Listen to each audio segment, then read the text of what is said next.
कमल छाप जिंदाबाद।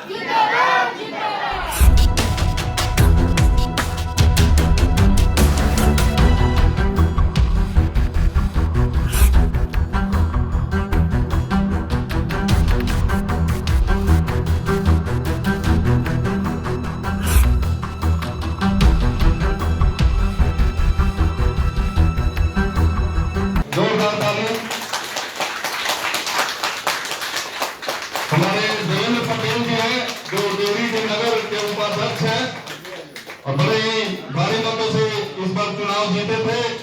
हमारे बीच अमित पटेल जी हैं, जिला अध्यक्ष है सासाराम जनता दल यूनाइटेड के वार्ड।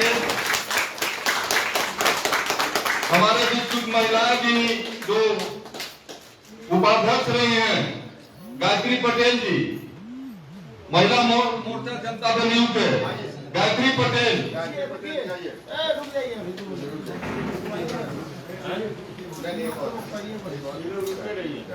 आइए ना,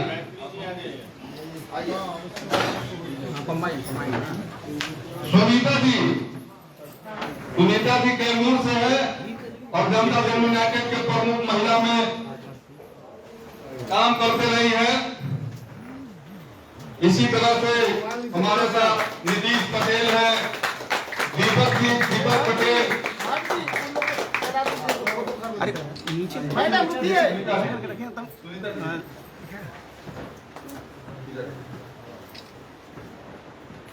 जोरदार ताली से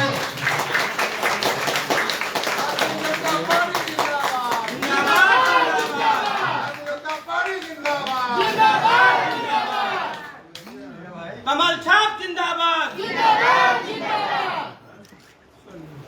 एक मिनट में आप लोग खड़ा रहिए। अरे बहुत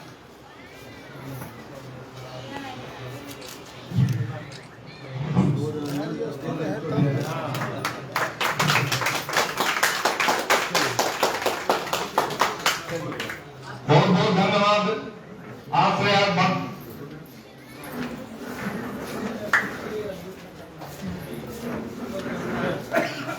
माननीय हम अपने नेता प्रतिपक्ष को बताना चाहेंगे कि कैमूर, रोहतास और से बड़ी संख्या में जो खास करके पटेल समुदाय से बड़ी संख्या में आज भारतीय जनता पार्टी परिवार में सम्मिलित हुए हैं। उन सबों का अमित पटेल, गायत्री पटेल जी, अनीता पटेल जी जो जदयू के कार्यकारिणी के सदस्य रही है, नीतीश पटेल जी, दीपक पटेल जी, सुदामा पटेल जी, संस्कृति पटेल जी, यश पटेल जी, मुन्ना जी, देवेंद्र पटेल जी, अमित कुमार जी,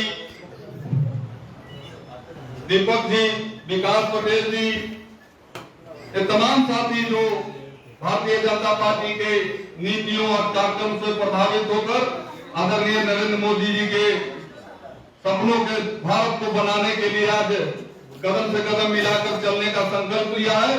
आज से आप सभी को भारतीय जनता पार्टी परिवार में आपका स्वागत है, अभिनंदन है और किसान मोर्चा की तरफ से भी आपको बहुत बहुत बधाई है कि आप भारतीय जनता पार्टी परिवार में शामिल होकर के कैमूर में पार्टी को और मजबूत बनेंगे और आगे आने वाले जो 2024 का चुनाव है उस चुनाव में भरपूर साथ देकर के केंद्र में एक बार फिर मोदी जी के नेतृत्व में मजबूत सरकार बनाकर मजबूत देश बनाने का संकल्प लेने का काम करेंगे। बहुत बहुत आप सभी का धन्यवाद। अब हम अपने अभी समय से हमारे बड़े भाई नेता प्रतिपक्ष विजय सिन्हा जी आप लोग के ज्वाइन के लिए उपस्थित हुए थे। अब सीधे उनको देख करके आप सभी से मार्गदर्शन की अपेक्षा करते हुए आदरणीय बड़े भाई आज जदयू के पूर्व जिलाध्यक्ष अमित पटेल जी, महिला उपाध्यक्ष जदयू के गायत्री पटेल जी, जदयू के नेता अनीता पटेल जी और जदयू के नेता नीतीश पटेल जी, दीपक पटेल जी सहित कई दर्जन लोग आज भारतीय जनता पार्टी में आप सम्मिलित हुए। आपका स्वागत है, हृदय से अभिनंदन है और आप नए राष्ट्रवाद के पथ पर चलेंगे। देश के प्रधानमंत्री नरेंद्र मोदी जी का महामंत्र को मन के अंदर ग्रहण कर हम सभी बिहारी मिलकर के नए बिहार बनाने के लिए कदम बढ़ाएंगे प्रधानमंत्री जी का मंत्र है सबका साथ, सबका विकास, सबका विश्वास, सबका प्रयास। और यही महामंत्र हमारे सामाजिक समरसता और राष्ट्रवाद के पथ को हम आगे बढ़ाएंगे, कदम मिलकर बढ़ाएंगे। हमारी शुभकामना है उज्जवल भविष्य के लिए कि भारतीय जनता पार्टी सत्ता से ज्यादा समाज के लिए और राष्ट्र प्रथम के भाव से कदम बढ़ाता है। इस भाव से आगे हम लोगों को बढ़ना है। हमारी बहुत बहुत शुभकामना आप सभी को है। ये कल मीना सिंह ने पार्टी छोड़ा था, आज भी कई लोग हैं जो जदयू छोड़ के आ रहे हैं, पार्टी चर्चा में है। देखिए आज जदयू की स्थिति डूबती हुई नाव की तरह है, जो दिशाहीन हो चुका है। जिस उद्देश्य से जदयू बिहार की सत्ता पर इतने दिनों तक शासन किया, भारतीय जनता पार्टी चाणक्य बनकर उनको चंद्रगुप्त बनाया, वो चंद्रगुप्त भटक गए और वो चंद्रगुप्त शासन चलाने के लिए अब नहीं राज्य कर रहे हैं, वो कुर्सी बचाने के लिए। और जब कुर्सी बचाने के चक्कर में अपने सिद्धांत को छोड़कर गलत समझौता करते हैं तो फिर लोग उनको छोड़ देते हैं। आज देखिए कर्म से कि जदयू में टॉप से लेकर बॉटम तक सभी उनको छोड़ रहे हैं, क्योंकि उसने जिनको उत्तराधिकारी बनाया वो जंगल राज लाने वाले प्रोधा थे, जो अब जंगल राज के लिए जनता राज करेंगे, गुंडा राज में तब्दील हो रहा है। इसलिए परिवर्तन बहुत तेजी से दिखाई पड़ेगा पूरे बिहार के अंदर। अच्छा, ये विधानसभा में जो अध्यक्ष हैं उन्होंने 4 जो सदस्य हैं आपकी पार्टी के, उनको चिन्हित किया है, कार्रवाई भी करके दिया है कि कार्रवाई करेंगे। क्या लगता है कि आप लोग की क्या रणनीति है? भारतीय जनता पार्टी